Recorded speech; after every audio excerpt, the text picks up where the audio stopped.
So hi there. This is just a short video to introduce you to my website where I also do art and photography book reviews. So the art books can range from your sort of coffee table books to instructional and anything that covers art. But my focus tends to be urban sketching and things like that. So I've got two books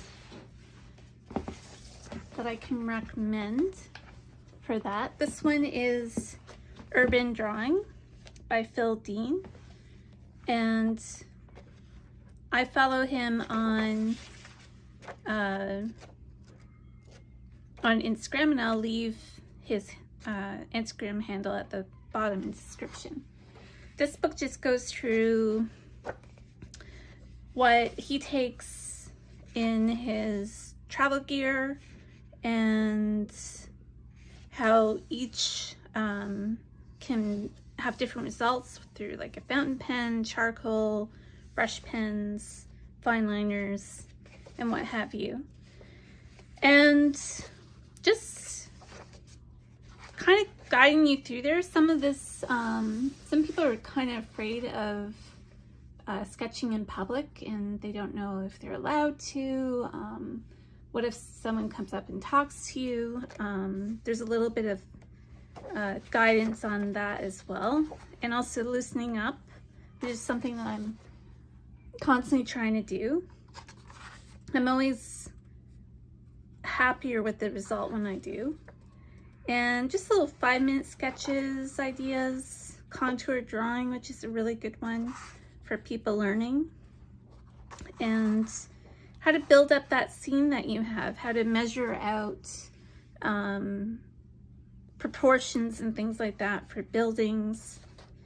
That's how you measure for length, and it's just a really good book to get you started.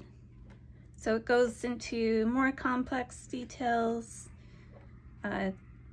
adding people in, which really helps give scale to your drawings. Again, a lot of people don't feel they have the skills for drawing people, and also they don't want to be caught drawing people, but it's not a big deal. It's especially if you start off with contour drawing and just get those gestures down. People may move in and out of a scene. You'll take one person's jacket but use somebody else's pants. Like, there's always someone coming along who can fill in the rest of the detail for you. And then just adding color at the end. So I highly recommend that. There's a review again on my website. This one I haven't had much time to really go into depth about. I just got it last week, so a review of it will be up shortly on my site. It's another urban sketching. Like, look at that. That's just wonderful. And it's, you're not really worrying about, getting people just exactly so. You capture the movement, and that's what I like about a lot of the examples in this book. A lot of them are London based, but Toronto actually crops up in a couple of them. And it's just thinking about different ways to capture things, like from these very loose lines, adding washes, to this, like this just full of mark making. So I'm gonna have a proper look at that, and I will then put it up on my website. Now, I don't buy every book. If I see something in a magazine about new books out or book recommendations, sometimes I will try my local library, and that is the Toronto Public Library. Now, I'm very fortunate because the Toronto Public Library is the largest library system, so there's usually loads of copies. They usually get a good range of new books every year. So if you see a book recommended, it's quite likely that you'll be able to get it. And this is one that anyone who's doing urban sketching or landscape sketching will love this. This is David Hockney's book, and it's Yorkshire's Sketchbook. I think it was 2012 that he was residing in Yorkshire, and this is just exact reproduction of his sketchbook. And very loose again, just using a sort of monotone. There's a little bit of green here, but it's mostly just our monochrome look for these.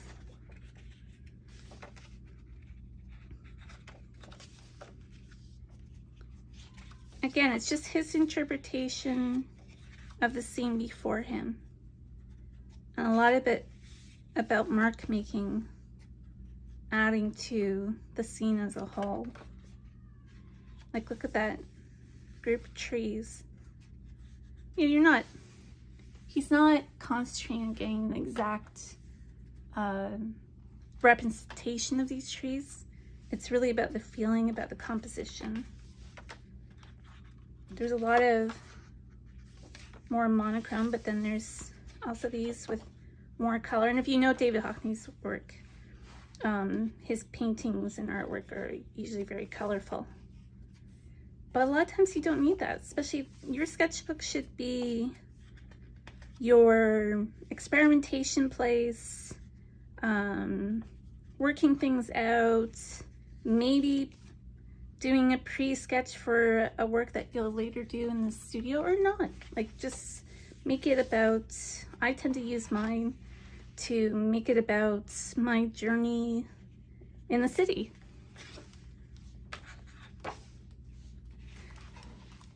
So I really recommend seeing other artists' sketchbooks to make you feel like you don't have to be so precious about yours.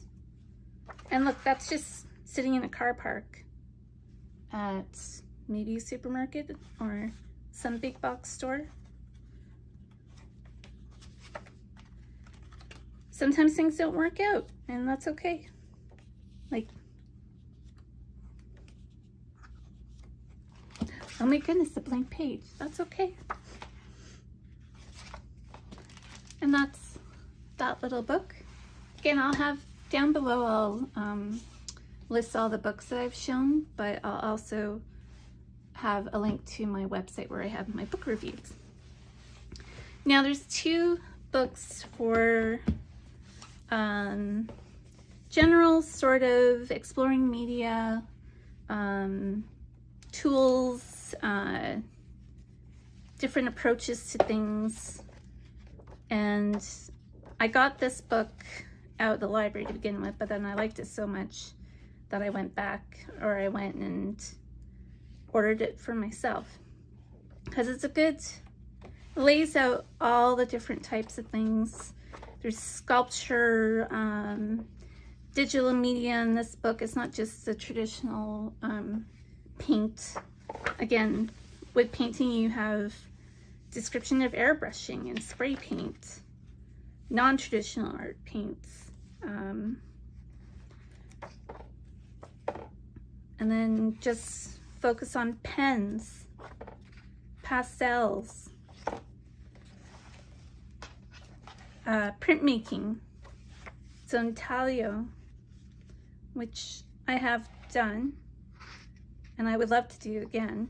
It's just having access to a press, but there's other ways around it. There's other things that you can do, like lineup cuts that you can hand print. Lithography I could never get into. I did have a course on that, but I just couldn't get into that. And there's filming. So it's a really great capture of all the different types of media that you could be working in.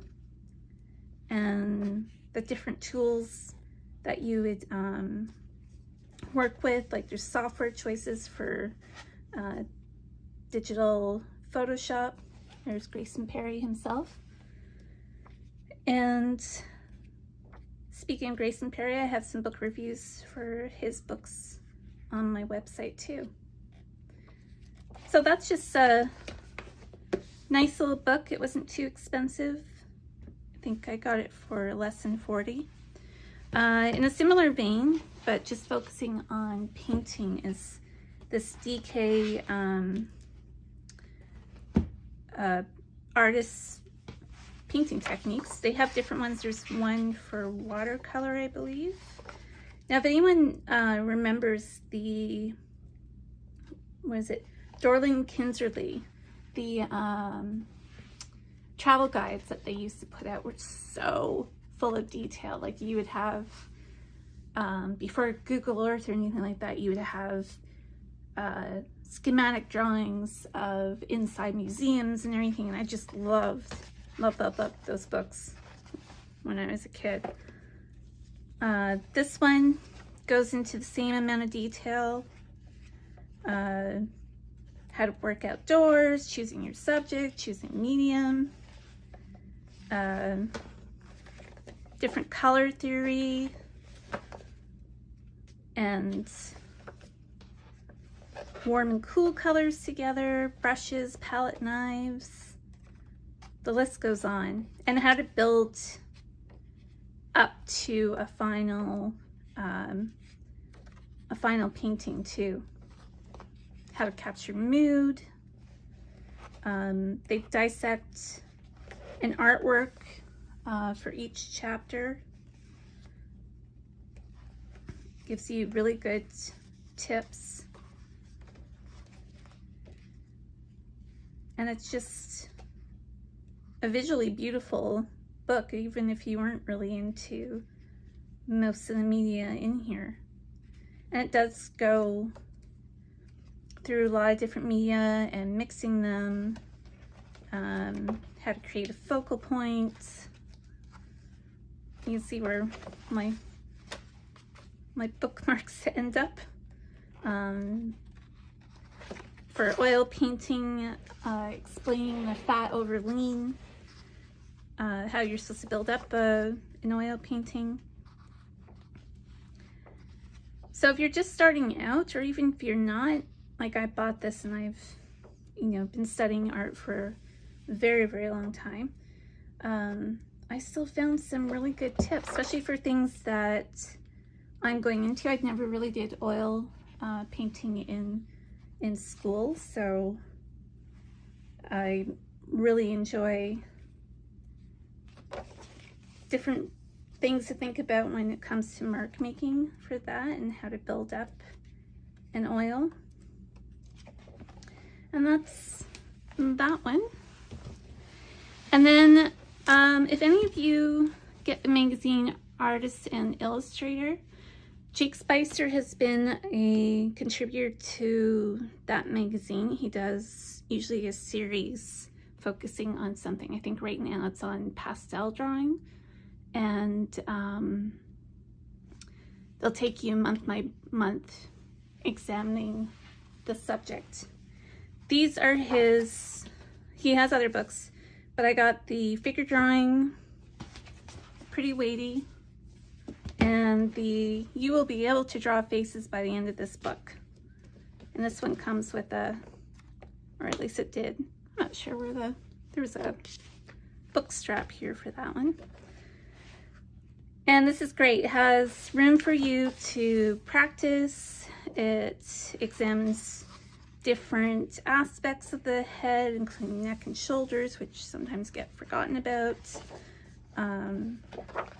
The different angles that you might have to capture, more practice area, little quick exercises. And it has at the beginning of, breakdown of what it features, but also how long you have. So this page is for quick warm-up ideas, This one is for doing 15-minute, and this one is for doing longer studies. So again, this is a really great book on studying the human face in all aspects, like the nose, the eyes, things that could be on the nose, on the ears, like jewelry, hair, age, expressions. It's a really good book for that. And then the figure drawing, which I plan to do more of now that things are a little bit better, not completely better when it comes to COVID, but there are life model drawing groups opened back up. This will go through the different tools that you might want to use for doing the human form, how to set it up, see it as like a sculptural form, and then start to slowly add the details of shadowing. And then there's an artwork looked at by different artists throughout. That light and shadow, how to draw that light in. Again, another artist, Kathy Kollwitz, and her very powerful portraits that she did. Just seeing it, thinking about contour lines, cross contour lines, to slowly build up your figure. So that's all that I'm gonna do here. Like I said, there's one place that I have all of my book reviews, and that is on my website, and you'll see that below in the description. So thanks very much, everybody, and I hope you get out there painting and sketching now that the weather's better, at least in this northern hemisphere, and enjoy the spring. Thanks very much. Bye.